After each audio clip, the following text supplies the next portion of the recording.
Hey everyone, happy June. My name is Leslie. Welcome to Books, Gurrs, and Purrs, my channel. Today I'm going to be discussing the mid-year freakout tag. I'm just joining. This is my first time. I started my booktube, I think at the beginning of this year or in February. And so I'm just jumping on the bandwagon with everyone else. All right, so the first question is, what is the best book I've read this year? And I'd have to say the best book I read this year is Killers of a Flower Moon by David Grann. It's about the Osage murders and the birth of the FBI. So this is nonfiction. This book just blew me away. It was absolutely riveting, horrifying, because it's nonfiction, and the way that the author writes in a way where he's centering the character Molly and her family in a story that's been told in journals and different journalistic pieces of its time, but never really gave a voice to the character of Molly. That's something that the author pursued and attempted to correct in the story of what happened to the Osage. And yeah, it's an incredible story. It takes place, I don't want to screw it up, 1920s, yes. All right, I was about to guess and I don't want to be wrong. So this happened in the 1920s. The people of Osage settled in that part of Oklahoma and came into wealth because underneath of where they live, they struck oil, and so they become wealthy, and that puts everyone in a position to be a potential target for people that are opportunists in the area. And the story kind of goes from there. People turn up murdered in the community, and as the body count rises, it goes way beyond police and detectives looking into this. So this is a riveting read. That's like one of the books that for now on I'm going to put in people's hands, because it's whether they want to or not. So the next question is, what is a new release that has come out but I haven't had a chance to read yet? And that's Woman of Light. It just came out, I think in June, at the beginning of June or at the end of May. I don't even have a copy of it yet, but I do want to read it. It's about 5 generations of indigenous Chicano family members in the American West. And I just read, there's another book I just read recently, How Much of These Hills is Gold, which is also taking place in like a fictional Western era. And so this is also supposed to be taking place around the same time, but what draws me in is that it's from an indigenous Chicano family. And so I just look forward to reading it. As I said so many times, I keep telling myself not to buy any more books, but it happens. All right, so the next question is, what's the most anticipated release for the second half of the year?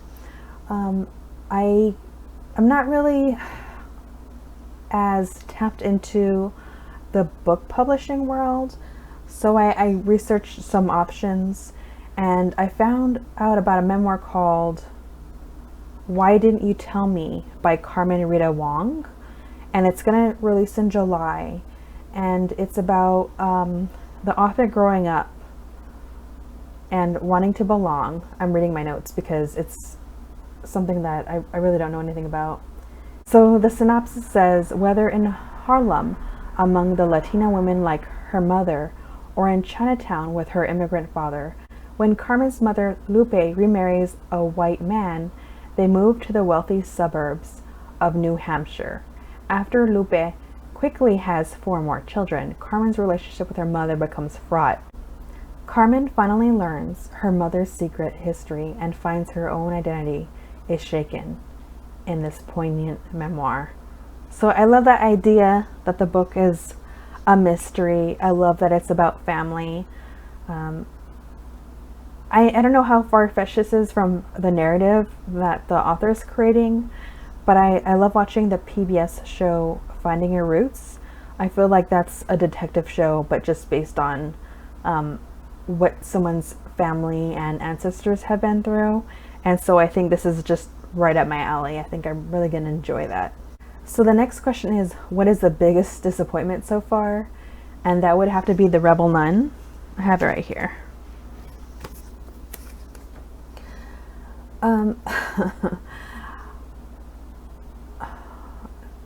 trying to think about what I could say about this book. The Rebel Nun sounded so good. A friend of mine gave this to me. She's well aware of the type of books I like to read. This is fictional history, but based on true events, and I just couldn't get into it.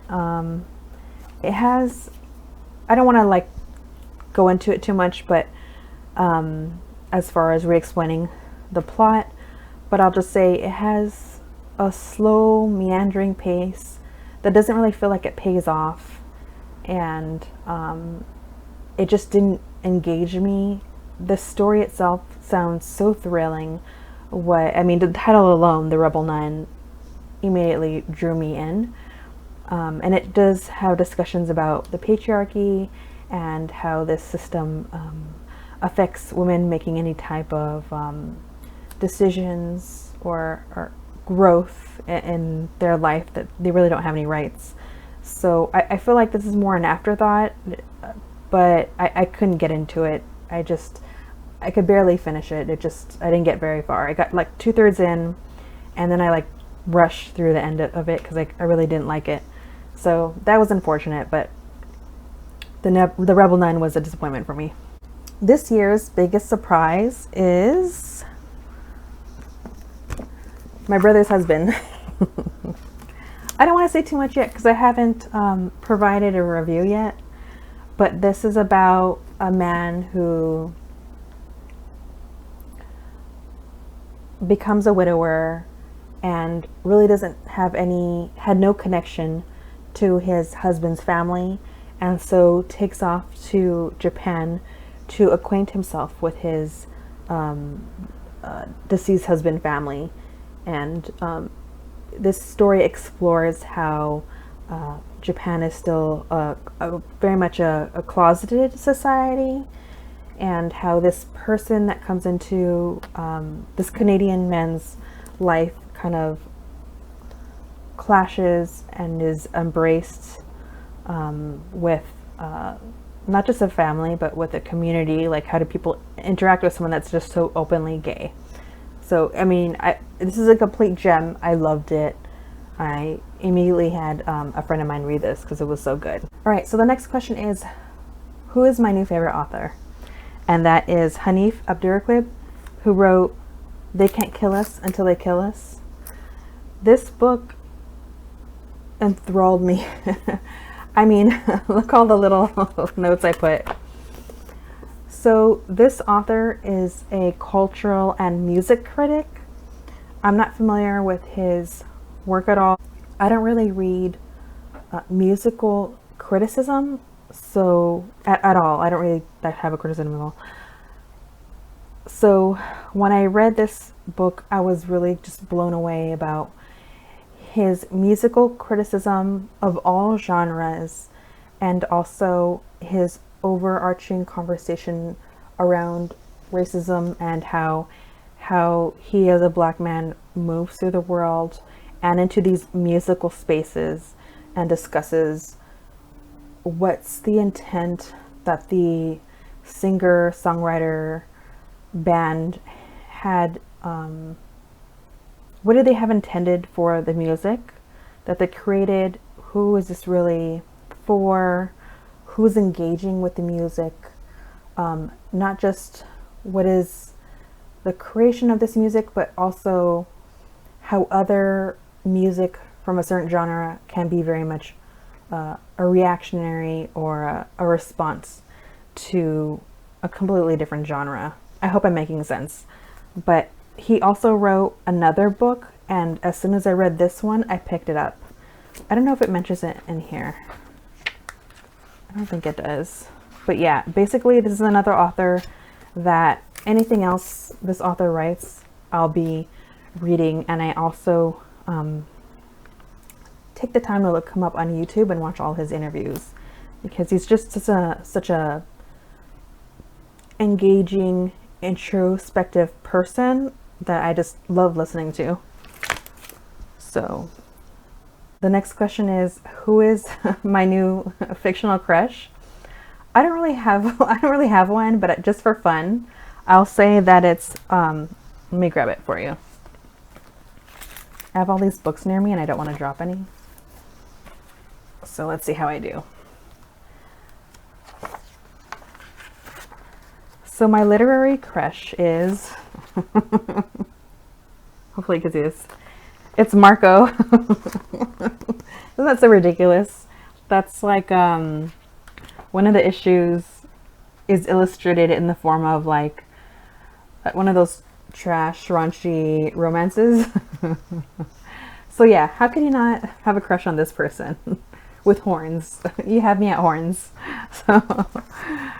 So yeah, that's just my quick little answer to that one. I don't really have a crush in any long form narrative at the time.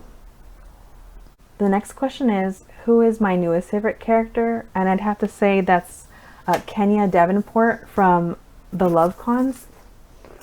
I love this character so much. The author has said that they're considering writing maybe a novella from the perspective of Kenya and her best friend. Her best friend in the story, she's present, but she doesn't get a lot of screen time, if you will. I love the character because she deals with anxiety throughout the story, and you get to see how she uses food at times to self-soothe, or the different coping mechanisms that she has, and how she really learns over time to reach out to her friends. I mean, she does reach out to her friends, but I feel like there's part of her that feels like she has to put on a front, appear like she has this really strong exterior when she really doesn't. And I feel like when people run into challenges in life, you find yourself at times just kind of balling up all your nerves and pulling a little bit of that fake it till you make it type of deal. And I really appreciated that about the character. That just felt so true to life, and I love her character. And if the author decided to write just all these little one-off novellas for however long she wants, I'm gonna pick them up because I just love this character. So yeah, Kenya Davenport from the Love Con. All right, what's the next question? All right, a book that made me cry. I couldn't just pick one book. I had to pick two.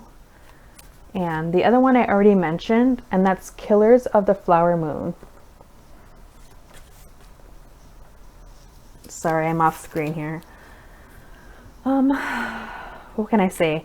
I think this story is just so horrifying and frustrating at times. I think that's what it was. I did tear up at times, and it just came from a place of deep frustration when you're living in a world that just really isn't for protecting a person and their community.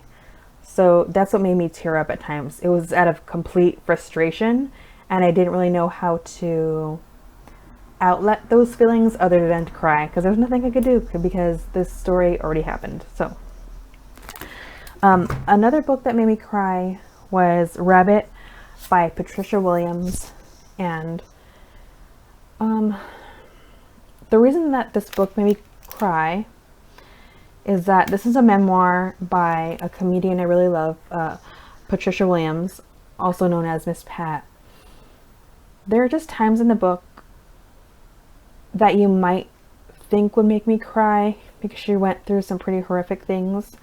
it was none of those moments. It was actually when they were positive people in Miss Pat's life that engaged with her in a way because they genuinely had loving feelings for her, whether it's platonic or not, but that her as a person couldn't see why these people cared and loved for her. She kind of brought up those moments here and there where she just very blatantly and also casually say, I don't know why this person even wants to spend time with me. And that actually made me cry, because I feel like that's coming from a place of low self-esteem, but also being someone that wasn't really shown a healthy love. And that made me cry, which is crazy because there's so many other points you think that would, but it was that specific point that teared me up. So another great book. All right. So the next question is a book that made me happy, and that would be a book I just read not too long ago. I think in the month of May, and that's Saigon by Phuc Tran. This book brought me so much joy, even though the author is tackling some pretty heavy subjects in his memoir. He does it with a level of humor, and I think the humor doesn't even come out of him trying to be funny. It's just the honesty of what the author goes throughout his life, and how absurd situations, racist situations can be somehow brought a humor because it's just so absurd. I think that's what it is. It's almost like an absurdist humor. And so yeah, this book brought me so much joy. And I also think that it was the way that the author portrays his younger brother.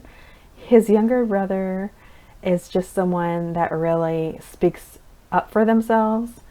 And I really appreciated the little brother. I wish I had as much gumption as the little brother had in this story, because I've always been kind of like a timid, introverted person. And so I really appreciated this. This is like the perfect read after I've read a lot of nonfiction this year that, although I'm happy I read it, really did a mental number on me. This was very refreshing. And the last question is, what's the most beautiful book I bought? And I'm reaching over again with my pile of books because it's right over here. And that would be How You Made a Fool of Death with Your Beauty, a novel by Akwaeke Emezi. This is a romance. This cover is absolutely beautiful. I love this orange and the plant. I just love everything about it. So that's just kind of a simple answer. I mean, I have some other books that I really like, but this one stood out for me. I'm not big on having hardcovers, but this is definitely one that I'm going to keep. I love it. So I think I've answered all the questions. If you've read any of these, let me know what you think. If you liked it or you didn't like it. Like and subscribe. And I guess I'll see you next time.